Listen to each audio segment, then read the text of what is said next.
DC Comics, le comeback.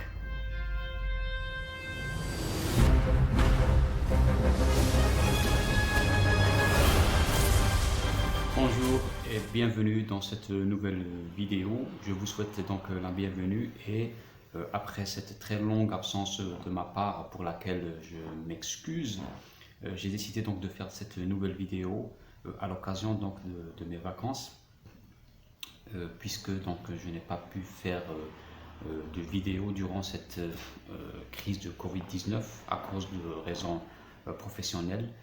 Malheureusement, où j'ai énormément été sollicité et j'étais trop occupé par donc mes chaînes professionnelles où je me voyais extrêmement obligé donc de les animer plus que m'occuper donc de ma passion ou de mon hobby, et qui en l'occurrence donc tout ce qui est pop culture et tout ce qui est comics. Je ne sais pas si vous le saviez, donc très récemment je fais cette vidéo à l'occasion donc de l'événement Fandom, donc le DC Fandom, qui a eu lieu donc très exactement il y a une semaine. Le DC Fandom est un événement ou un meeting si l'on veut, ou une sorte de convention qui a été donc initié donc par DC et Time Warner bien entendu. Pour, si vous voulez, peut-être un petit peu remplacer l'événement Comic Con de San Diego. Qu'est-ce que ce Comic Con, quel est l'intérêt? La Comic Con, c'est en fait un événement qui tourne autour du sujet des bandes dessinées américaines essentiellement. Donc il s'agit donc d'expositions, de ventes d'articles BD et dérivés, de conférences, de presse avec donc pas mal d'éditeurs, d'auteurs, de dessinateurs, mais aussi d'acteurs, et ça tourne autour énormément de l'industrie donc du cinéma, donc tout ce qui est dérivé des comics. Là, je parlais donc de la Comic Con, bien entendu. Et donc, en raison donc de l'impossibilité de réaliser cette Comic Con de façon réelle, celle-ci a malheureusement été annulée. Et donc, a priori, donc, le DC ont tenté donc de faire un événement à la place, qui était donc un événement électronique, donc une sorte d'événement virtuel qui devait se faire que donc par visioconférence. Ce qui était très intéressant dans ce DC Fandom, c'était la possibilité donc d'avoir des interactions et des communications avec les fans, essentiellement, ce qui était très intéressant, avec possibilité donc de poser des questions. J'ai pu assister à bon nombre des conférences, des meetings ou des interviews qui ont été menées par exemple des réalisateurs et des acteurs, avec des séances questions-réponses. C'était donc une sorte de panel avec un programme d'environ une demi-heure chacune, avec éventuellement d'autres activités, des surprises, des annonces et surtout des bandes annonces. Ce que j'ai pu retenir et ce dont je vais parler, puisque je ne peux pas parler exactement de tout ce qui s'est passé dans cet événement Fandom, je vais essentiellement parler surtout donc des prochains films d'ici. Pour ce qui est des prochains films d'ici, il y a eu donc d'abord la bande-annonce tout à fait attendue du prochain Wonder Woman 1984, qui devait sortir donc durant cette année et qui a été repoussé à cause du Covid, bien entendu.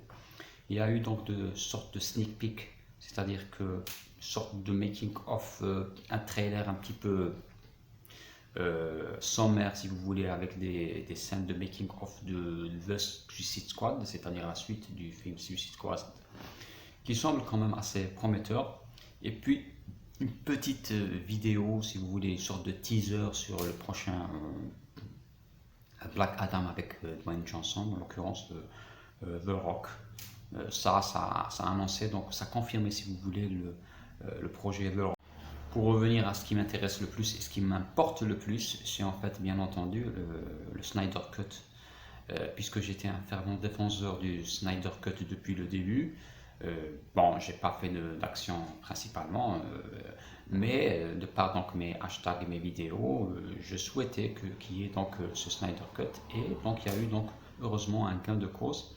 Moi qui me trouvais qui pensais que j'étais un gros fan de comics, un fan très très important qui frôlait la folie, j'ai remarqué qu'il y avait une campagne qui a été lancée par les fans et à leur tête une fan chinoise qui qui s'était pas ménagée à dépenser son énergie et même son argent dans sa campagne en faveur du Snyder Cut.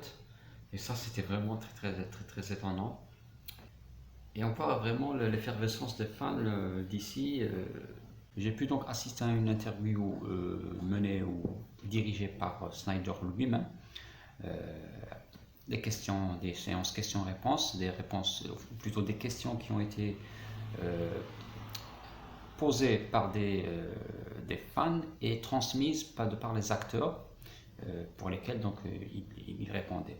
Donc on sait tous que maintenant la Snyder Cut elle est prévue pour l'année prochaine et qui va être diffusée dans la plateforme de streaming HBO Max.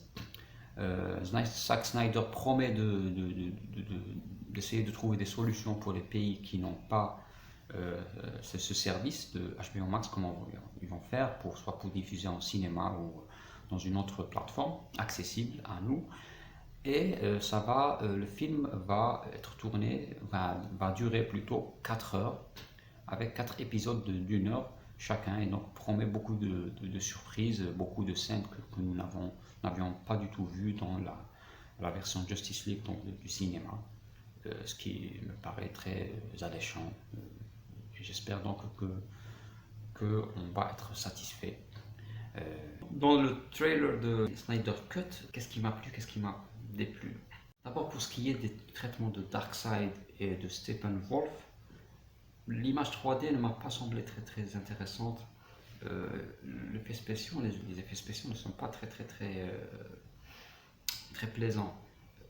D'ailleurs pour Steppenwolf, je trouve qu'il n'est pas meilleur que le Steppenwolf du Justice League. J'espère qu'ils vont faire donc des améliorations. Pour ce qui est donc de cette musique du trailer Alléluia, j'ai pas trouvé que ça collait avec le trailer. C'est pas ça ne donne pas vraiment d'enthousiasme.